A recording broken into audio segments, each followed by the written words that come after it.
Hello, everybody. I'm Rayna from Blue Cypress Books, and welcome to Book Banter.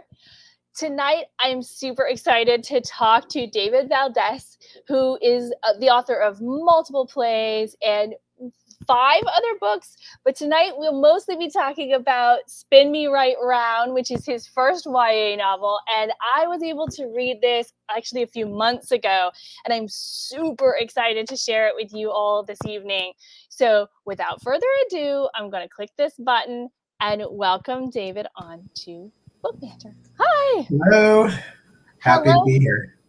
Thank you. I'm super happy for you to join me this evening. What I was saying is absolutely true. I got to read Spin Me Right Round a couple of months ago and just kind of fell in love with it. I'm going to leave it to you real quick to give us this couple of give us the small paragraph. What is Spin Me Right Round about? I like to tell people that Spin Me Right Round is Back to the Future, but less white and more gay.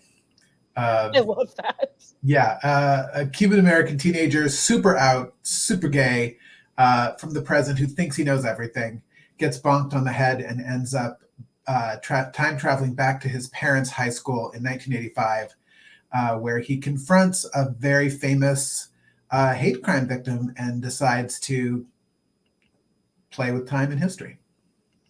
Yeah, so immediately when I read the, Back to the Future sort of element, I was like, wait a minute now. Like, how does this work? How does this play out? What do they really mean? I mean, I get the pitch, right? That's in the one-liner pitch that the publisher gave me. I'm like, okay, that's just the key word. But no, it does. Somehow you've captured that element of just like being completely transported back in time. And then, of course, coming into contact with people that his parents and people his parents knew. And that, let me ask you this. Other than Back to the Future, what gave you that idea? What made you choose that? Well, all right, a couple of things. Where the idea of writing it at all came from was that my daughter and I are Stranger Things fans.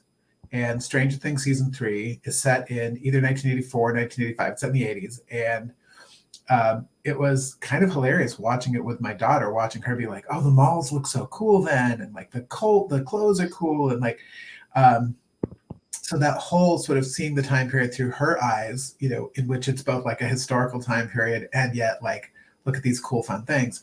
And I was like, oh my God, it was just such a time travel thing to actually watch that and to be talking with her about the 80s.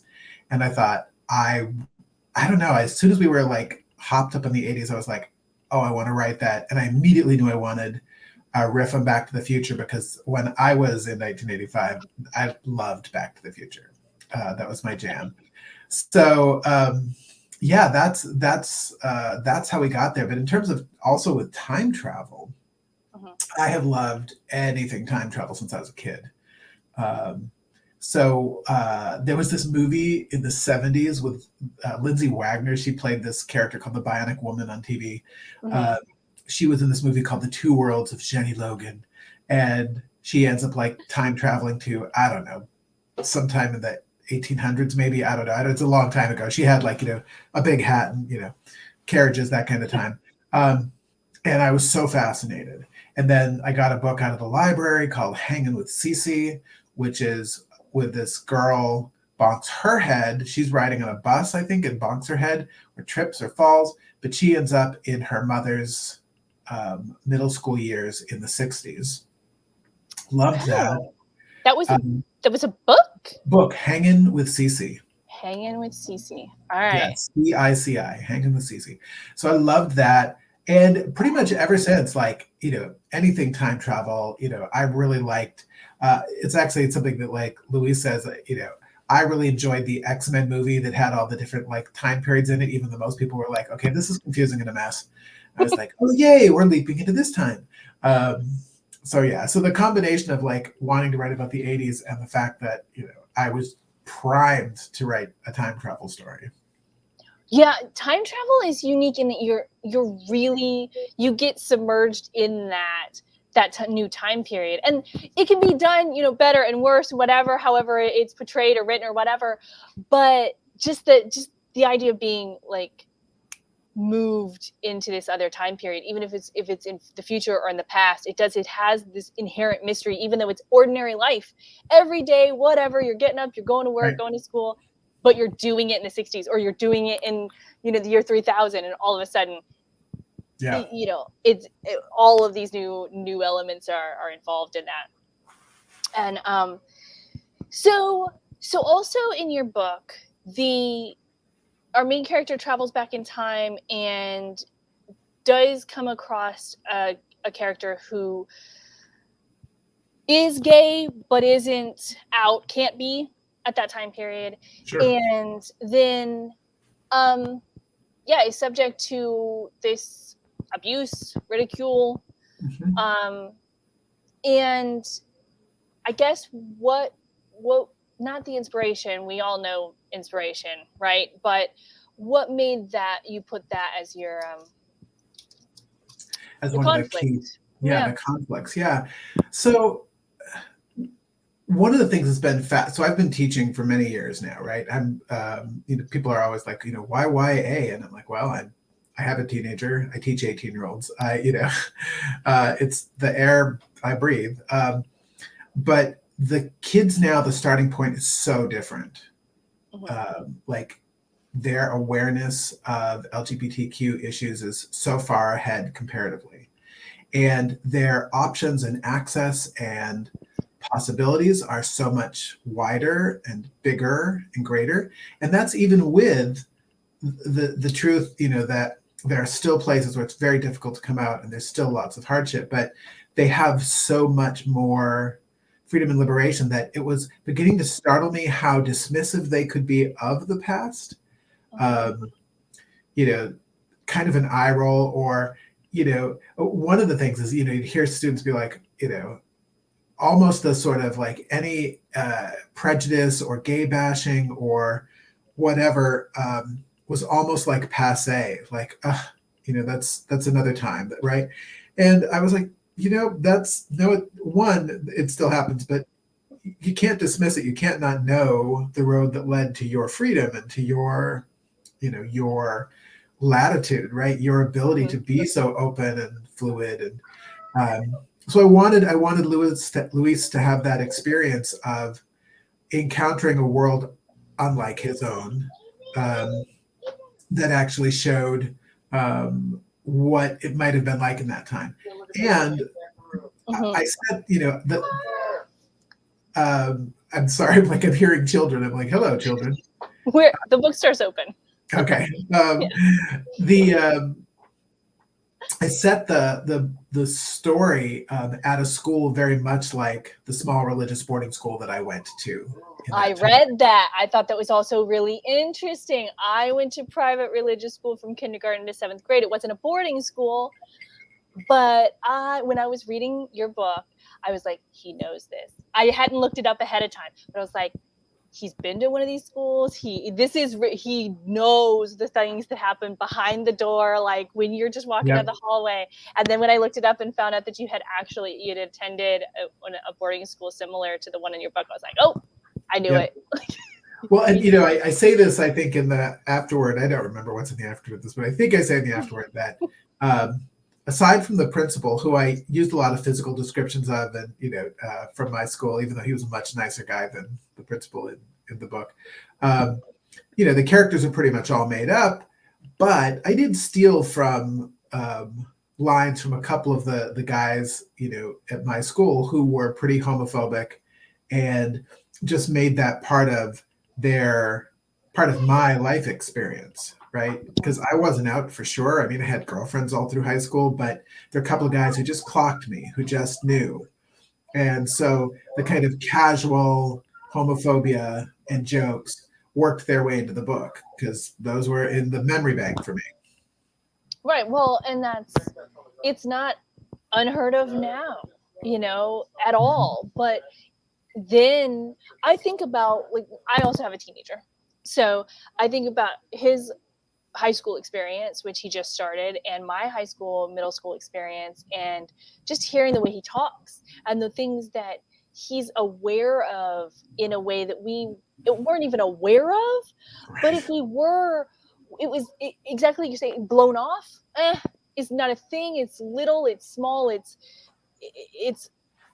no one we really interact with or thought we did. You know, where my son now, they have a much more open and fluid just acceptance of what is the That's people that are in the world. what's fascinating is that even young people who disapprove of different identities absolutely are aware of them and believe they exist, right? Like the starting point is not, well, that's not even a thing, right? That's not real, right? It's no, of course that's real. Some people like it, but I still don't like it. I don't approve, right? Which is that's a different starting point.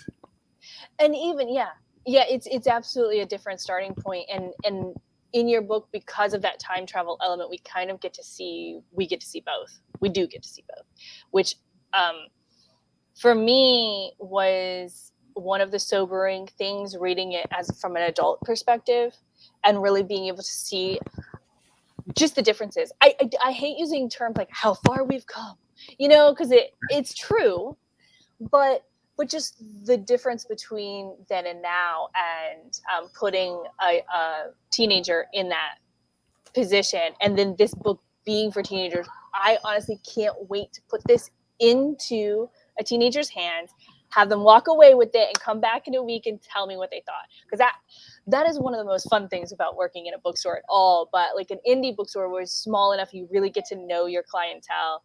The readers that come in, they will come back and tell me what they think. And I've been waiting for this for months, as you have. Your book's been pushed back twice, the release date. So like in January, finally, I'm going to put this book into somebody's hands, and they're going to leave and come back and tell me what they think. And I'm like, I told you. Yay. Yes. I knew it. So I have a question about your like overarching career, I guess, because you have written plays, you've written nonfiction, fiction, and now you have this YA novel. What's the progress? Where did you start to get to a YA novel? How about that? Okay. And then we're going to incorporate Linda's question that she just asked too. After Linda, you wouldn't want me to like choose between my children. Right? You wouldn't, right? No, I started as a playwright for sure. And the thing is, like, I was always writing. When I was little, I was in second grade, and I went to church schools the whole way up. So I went to a church school that was oddly 10 grades. It went from first grade to 10th, and then you had to go somewhere else. But the yearbook for that church school was all the grades. And so they put out a call for poems to go in the yearbook. And I was in second grade. And I don't think they were really expecting poems from a second grade, but I was like, ooh, they asked for poems. So I wrote this poem that began something along the lines of, spring is a time of love, birds are singing, bells are ringing, sun is in the skies above, spring is a time of love. That's how it began.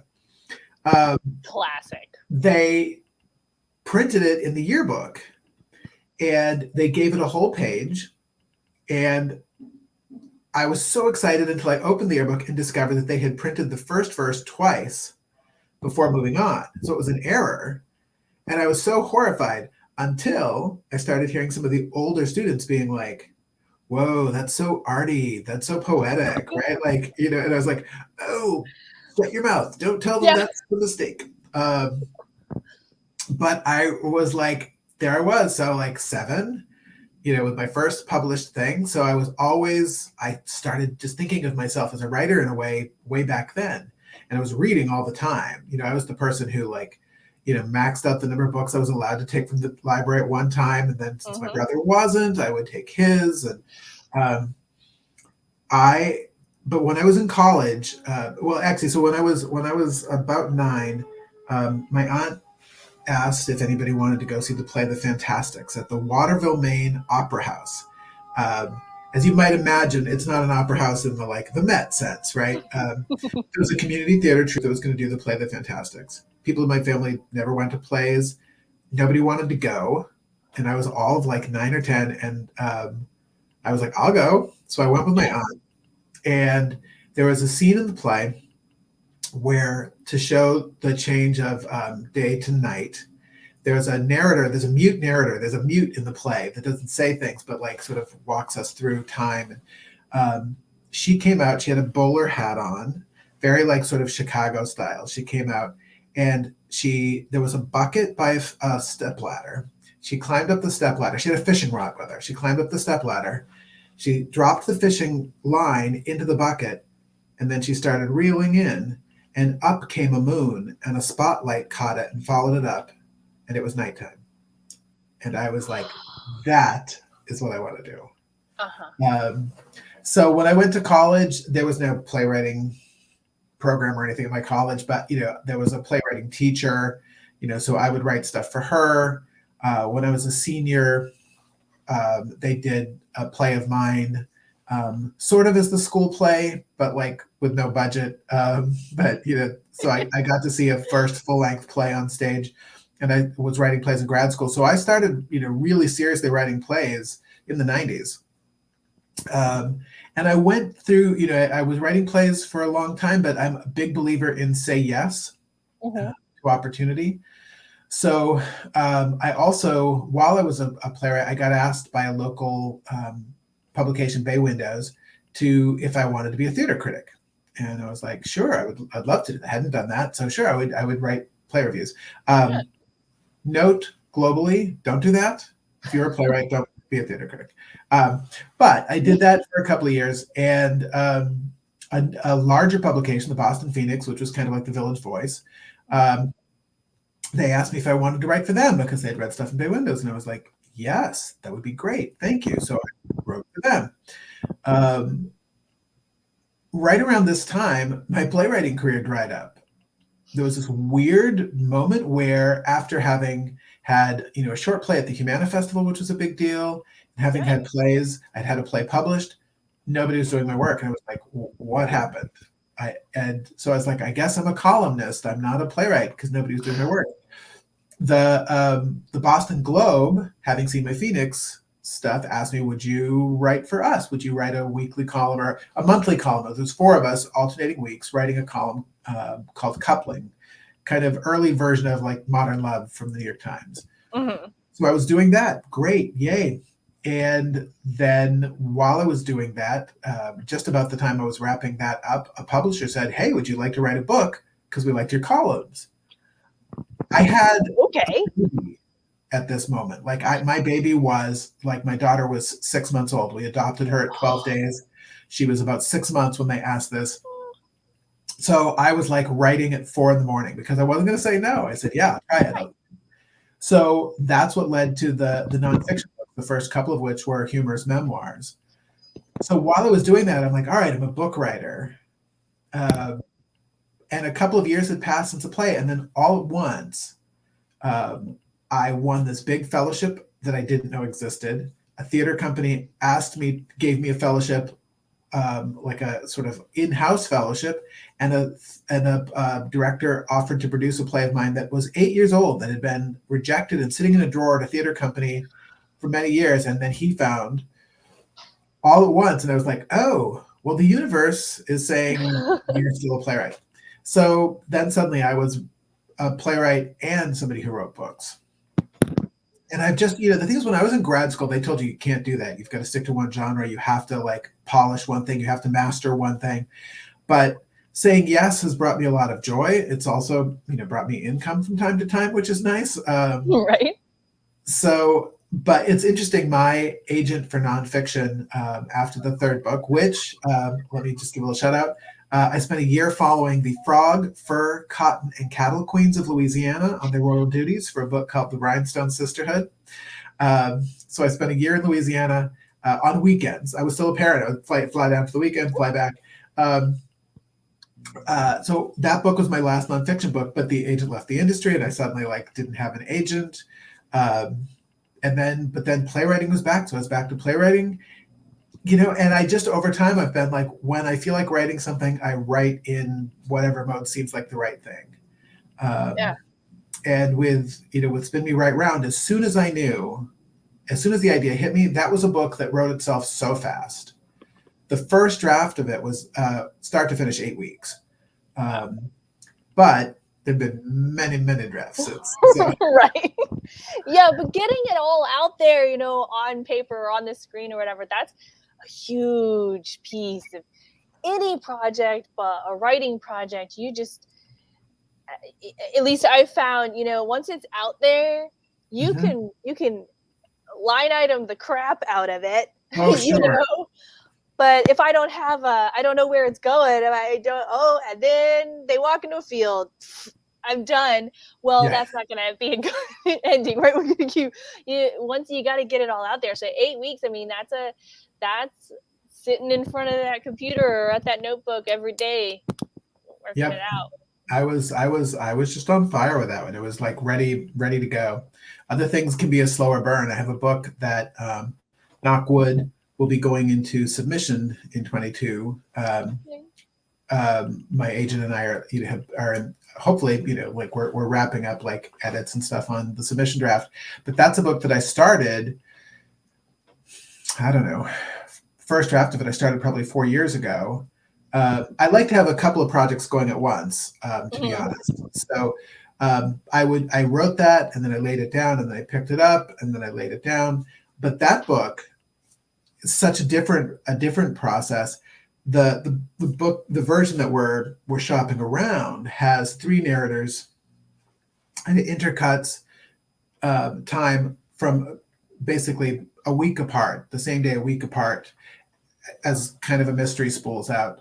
But the original version of it had 11 narrators and was Wow. linear, worked in order from start to finish. And there's also a version of it that had the whole thing in first person from the different narrative. Like, so there's so many versions of it over time.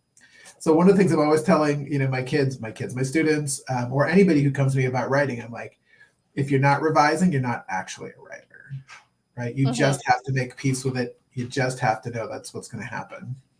Yeah, the first thing that goes on the page is generally never the thing that is, I'm gonna hand sell on January.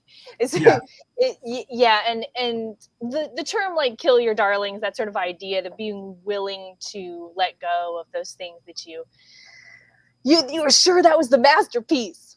That's yeah, right. That's where you almost always start. At least I always start. I go put it down there and go, this is it. This is the one. And then you walk away, come back in a week and reread it and go, oh, that was not the one. That was not. Annie Dillard makes this whole great metaphor. Maybe you've read it about like when she's writing, she's like sitting at her desk on the second floor of her house, and she ends up like mentally, she's like floating out over the lawn eventually, like she's building path to path to path, and she's like floating out there. And then sometimes she realizes that something behind her has to be blown up, that she's got to get Yes. rid of it. And that's scary. And she says, but are you a woman or a mouse? Right? You gonna You do got to it? do it. Gotta Yeah. do it. So let's circle back a little bit. Linda asked, which do you prefer, writing plays or novels? Okay, so you don't want to pick between your children.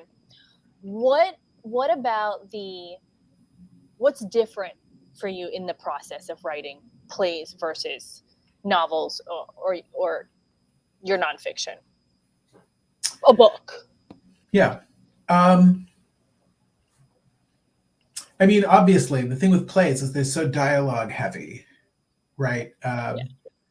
That's I'm sort of exercising different muscles because I'm thinking about um, how to make anything that matters visible without being able to write blocks of text, right? Without being able to describe things. So I'm thinking about the physicality a lot, of the characters and the voice. But honestly, that ends up being so true. I'm a very voicey writer, for Mm-hmm. sure. So it takes plays go faster than books, perhaps out of sheer density. in terms of like a first draft. But one thing that's different is it's so much, with a play, the way you get your feedback is you have a table read, you get actors together and you hear them read out loud. Yeah. And that can really change how things land. With a book, traditionally, if it's a book that I'm selling with an agent, I get the agent's feedback and we make polishes before we submit, and then you go through rounds with the editor as well. So it's a very different kind of process there. Mm-hmm. They're both really long processes, to be honest, because plays, from when you write a play to when it goes up somewhere, that is quite often 3 or 4 years, because you have like workshop processes and whatever. So they're both really long processes when you start to finish. And it's one reason I'm always trying to have multiple projects going, because something you've worked on 3 years ago, you're now in the part where you're waiting for it to, get printed or whatever. Right. And then you were even saying earlier that you thought something was written in the afterword of this book. You can't even really remember because it's been so long. Yeah. So when did you actually write Spin Me Right Round? So I wrote Spin Me Right Round in August, like July and August of 2019. Okay, so it's just smidge pre-pandemic. Yeah. So I wrote that first draft. I didn't have an agent. I started doing like the Twitter pitch sessions and also paying attention to who was asking for what kind of thing there. Mm-hmm. Big recommendation for those of you looking to write. I followed Manuscript Wishlist and the MSWL hashtag, which is a way to find out who's looking for work and what they want and don't want. And so I submitted to a bunch of people, and multiple agents were interested in this particular book, which was very exciting. Mm-hmm. So I got my agent, Annie Baumke, who's marvelous, I think in October maybe. And so she had some questions and thoughts. She had some things she wanted me to take a look at. So I worked on that. I worked on those edits in the fall. And then she started shopping it around after the holidays, like in the early 2020. And we sold it the week of lockdown in March. Congratulations. Don't go anywhere. Yeah, exactly. Yeah. And it was perfectly timed for me because part of my income, I was working as an overseas adventure travel writer, which is like a third of my income. And yeah, it was great. And then it all went away because we had a global pandemic. So it was really great to sell the book right then. Mm-hmm. Mm-hmm. You didn't know it quite then, but yes. Yeah. Exactly. Well, and Bloomsbury is, I really love them as a publisher. I have no skin in that game necessarily. I'm a bookseller, but they, everything they send me, they're like, will you read this ahead of time? Will you read that ahead of time? I'm like, yeah, sure, send it. I'm practicing the yes as well. In a previous life, I was much more of a no person. And then at some point I just got to like, maybe it was an age, maybe it was a whatever. And I was like, why am I doing this to myself? And so now my TBR and my virtual TBR is really long, but you landed a great publisher is where I'm going with that. Yeah, I'm really happy. I'm really happy to be with Bloomsbury. There were several publishers interested, and Bloomsbury did a preempt to keep me from continuing to have these conversations. And I was really happy to go with them because the editor I talked to got the book, had great energy, but also she said up front, she's like, I want you to know, she's like, when I have my editorial letter tends to run 9 or 10 pages, right? Like it's long. She's going to have, because she is taking the book so seriously. And we had 2 big rounds of edits before we got to like the copy edits, right? We had 2 major rounds of serious edits, and she just asked such great questions. And then the whole team, because it's not, their team is not huge. So the whole team know the book and are energetic and enthusiastic. It's just, yeah, I feel really, really fortunate to be working with them. Yeah, and you feel that on my end too, like you said, with a smaller team, because it's not just like, here's a list of books I need to get out to booksellers. they know your book. Yeah. Like they when they're talking to me about it, we can talk, we can email back and forth, we can message back and forth, and it's like they're invested in this in a way that it feels, at least it feels personal to them, Yeah. and that's got to be a good feeling for you on, on that end. But all the way around in the whole pyramid of getting a book on a shelf, right? Everything it takes. Um, it's nice to be in company of people who, yeah, clearly love what you're doing. Yeah, absolutely. Um, so did you do? I know you said you have a teenager and teach teenagers, which Yeah. you got to pick one for me. I can do one or the other. I have one, so I don't need to talk to any other teenagers in my life. One at a time. But did you do anything differently, like from other things that you've written, to writing your first novel with young adults in mind? Did that make you think a little differently about what you put on the page? Well, sure. I mean, for one thing, typically, like, I'm somebody who doesn't mind ruminating and writing a lot of texture, and I needed to pull back on that some for this. But also, like I was watching, like my daughter's favorite YouTubers and, that sort of thing. So like trying to like pay attention to the particular kind of person Luis is. Luis has a lot of James Charles in him, the good parts of James Charles, but voice wise and that sort of thing. So there was definitely like um, more like attention to, who isn't me, like who I'm not, and, what where a teenager would be with some of these things. And so like, checking in with my daughter. And that, honestly, it's especially true. The book that is coming up, the next book coming up from Bloomsbury for me is a book called Brighter Than the Moon, which is a contemporary story with a lot of um, romantic fluidity and identity fluidity, and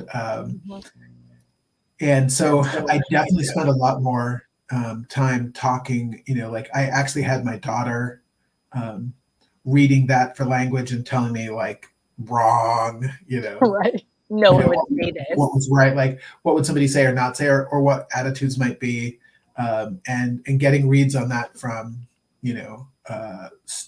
like a old student of mine, and so definitely like trying to be really mindful of what is actually true for a teenager, and what of it is my perception, like being Mhm. put onto a teenager. Right. Yeah. Well, there's always these universal things. There's 90% of what my son goes through today, the same type of things I went through, in middle school and high school. But then that 10% is very important difference. Right. And I have no idea what he's saying. He walks in, words come out of his mouth. Sometimes I'm like, I don't understand what you're saying to me. I Right. love you. Yeah, and like the worst insult is noob and mom. Like Right. I didn't get it. Like, you're such a mom. You're such a mom. I'm like, how do you know that bothers me so much? Like Right. I am your mom and I'm good with that, but like, how did you know that would get me right here? I don't know what you're Right. saying. Yeah, there is like actually like a time release DNA component, that when you're a teenager, suddenly something is released into you that like it's a homing device, and whatever will unsettle your parent most, like the thing will go right. Right. You just, yeah, you somehow you figure that out. So you have another book coming out through Bloomsbury. I Yes. mean, obviously your this book isn't even out yet, but when does that one come out? When do I get to read that one? Well, that's a good question. It was originally supposed to be November of 2022. I don't know how the pandemic will Mm, affect that, because this book was supposed to be November of 2021. So I don't actually know. right. That would be interesting. Yeah. See, we're all learning and like watching this whole thing go down because they may hold it till January 2023 just to make. Well, that's what I wonder. Yeah, I don't know. I really don't know. And we're in, we're still in like second wave edits on it, and Right. So you still got some time on that one. Yeah. I mean, already like in talk about like, I love that, they start work on like cover conversations early, because that gives you some candy when you're doing the grunt work part, that gives you some, so they've already started like having cover art conversations for it. So with this title, I love the cover. We'll talk about the cover another minute. But did you pick this title? Is this the title that you picked? Is this your writing title? Like, yes. Okay. From the beginning, I knew it was going to be "Spin Me Right Round." And how often do you listen to that song? Not a lot. No. But I mean, I like the song for sure. I love the sort of 80s pop and like new wave. But I'll tell you, it was one of those things that was just like fully formed when I hit on the idea of Back to the Future, and I was thinking about like, song, like how Power of Love was associated with Back to the Future, and right. I don't know, it was like instantaneous. I'm like, it's a perfect song for the vibe of this book is "Spin Me Right Round," and that's perfect for time travel. Right. It's perfect. Yeah. So yeah, I knew it was "Spin Me Right Round" from before I had written a word of it. Actually, also before I'd written a word of it. I don't write the books. Like I do free writing, I do jotting down ideas, I come up with lists. I don't do a word of the writing of the book until I can draw all my characters. Really? So wait, you draw as well? I do, yeah. But I don't know why that started, but that's true for plays too. I'm not going anywhere if I can't draw the characters. Once I can draw them, like if I keep changing and I'm fiddling, but once I can draw them, if the whole cast is on one page, then I'm like, okay, now here we go. Yeah. So I actually had "Spin Me Right Round" as the title before I could picture anybody but Louise. That is fascinating. I've never heard that process. I'm sure someone else out there draws their characters or paints their characters or something early on, but I've never heard that before. And that is amazing, you getting that visual. So I wonder if that has anything to do with your play theater background, because in theater you're writing, but you see it. You're seeing that happen, and I wonder if it does, that need to have a visual. I'm psychologying you here. I don't know what that means. Just throwing stuff out. Yeah, I'm not sure where it comes from. I mean, I've always been a visual person. I'm a visual learner. When I was I think it was a freshman in college or sophomore, they had a bunch of students take a class, like this 1-credit class that was like a class on learning. It was somebody's, I didn't understand it. I was too young. It's like I didn't really understand, but apparently it was like somebody's research, right? They were doing. Right. So they were teaching us different test taking modes, and like they were trying to uncover how we learned and what kind of things would yield specific results. Yeah. And that's how I learned that I was a visual learner. And one of the ways is they asked us to describe how we took a test, how we accessed information for a test. And it had never occurred to me that there were different ways. And I was like, you look for it on the page. And the professor said, well, tell me what you mean. And I'm like, you go to that page in the book in your mind and you scroll around until you find it, and then you write it down. You look at it on the page in your mind. And some of my classmates were like, you what? Right. And I was like, you don't just read it? And they're like, no. So that's, and so that was like the first time my professor said, well, you're a visual learner. And I'm like, okay. But it's true. You say so. Well, do you do anything else with your art? You just draw at home with this art? Have you said yes? I draw it in my notebook. Because I keep a journal all the time that has like a mix of my teaching notes, but whatever I'm writing on. It's too bad I don't have it handy. I would show you like the sketches from the latest, right? Okay. Note for future events. you should absolutely carry whatever your sketchbook is, where you've got the drawings of your The characters. original drawings of, yeah. You should. I would love to see those. So you've got events, I'm sure, coming up in January with the release of the book, and you should definitely take. Okay, I will keep Bring that in that mind, because sketchbook. I've got Luis, and Luis doesn't look very different than he does on the cover here, honestly. Like Luis ended up on the cover looking the way that I had imagined and wished. And that was a journey too, right? Like the whole cover art thing is a journey. Yeah. Well, that's it. Did you send in any of your drawings or sketches to the cover artist, like so they could see part of your vision, or no? When the first thing that we did, like when they're like, what's the kind of vibe? And I just drew a quick sketch. And actually it didn't really even have Luis's face, but it showed like a teenager wearing, like dressed like he was like, doing a little bit of a dance, but with this like spiral behind him to suggest like spinning, and like sort of like both a psychograph and like, the spinning through time, and a couple of stars, and, the word "spin me right round," but with this like sort of curly dark hair. So I had sent that in. And then they also asked me like, like just sort of associated images, like photos of people. And when we hired the artist, the first version that came back, Luis was lighter skinned and lighter hair. And fair enough. I mean, look at me, right? Like Right. I'm a light skinned Cuban. I'm a white Cuban, and with light hair, turning silver, but whatever. You don't look too close. Right. But that's not the character I had written. The character I'd written looked like, had a little darker skin and darker hair. And so I gave that feedback. I'm like, this is not, the palette you're landing on does not say Luis. And so I sent like photos of people that looked more like Luis. So they made that adaptation. Over time, his jacket went from a kind of like standard jacket, like a standard, I think it was like I don't remember what it was originally. It was like maybe like a bomber coat or a jean jacket. I think it was a jean jacket. Yeah. Then it became a members only jacket, like we all wore in 1995 with the epaulets.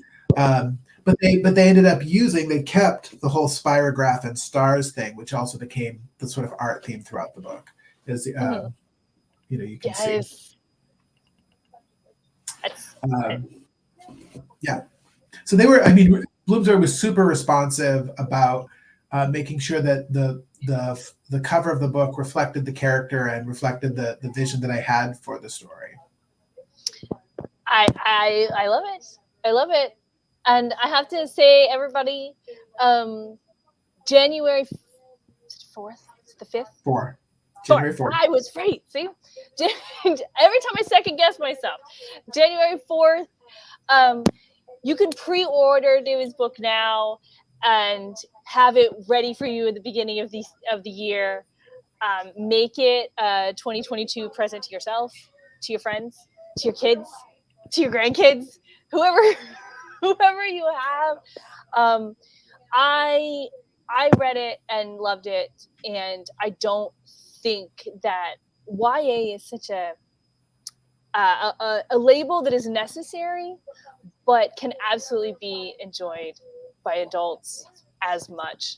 And sometimes more in different ways, because my perspective of this book is going to be a different perspective than a teenager, and we could both read it and greatly enjoy it. And when I came to the table, I probably would say things not at all that a teenager would say that they liked or disliked about this book, like that stuck with them is not going to be the same things that stick with an adult. And I find that fascinating. There's YA is a genre that you can do that with, maybe not unlike any other, but definitely uniquely, for sure. And I'm going to click this button so everyone has the link to pre-order David's book now, so there's no excuse. You don't even have to go looking for it. It's right there in the comments. And I want to thank you for joining me this evening. Thank you for having me. I'm so happy to be here. This is delightful. It was great talking to you. Thank you for everybody who's watching. I can see you watching and not commenting. But thanks to Linda for making all the comments and everybody who joined us watching. And David, I hope you get to make it back down to New Orleans sometime soon. Hope so too. Absolutely. All right. That's great. Good night. Good night. Thank you.